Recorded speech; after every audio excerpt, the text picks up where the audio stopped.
स्त्रियांना भगवान श्री कालभैरवनाथांची उपासना करता येते का असं विचारतात. भगवंताच्या चरणाची उपासना करण्याचा अधिकार यच्च यावत जीव मात्रांना आहे. फक्त स्त्रियांनाच नाही तर सगळ्यांना. विचार करा, पशुमध्ये सर्वात अधम मानला जाणारा कुत्रा त्यांनी वाहन म्हणून स्वीकारलाय, तर मनुष्यामध्ये स्त्री आणि पुरुषात ते कसा भेद करतील? अवस्थेमध्ये भेद करू शकतात.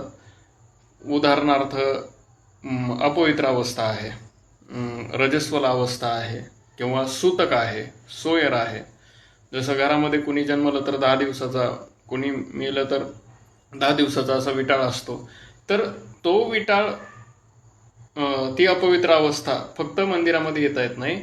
पण तुम्ही स्त्री आहात किंवा अशा कोणत्याही याच्यामुळं भगवंताच्या दर्शनापासून वंचित राहू शकत नाही.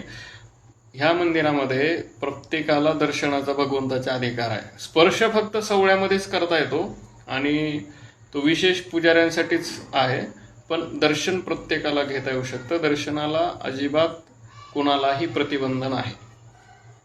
रामकृष्ण हरी.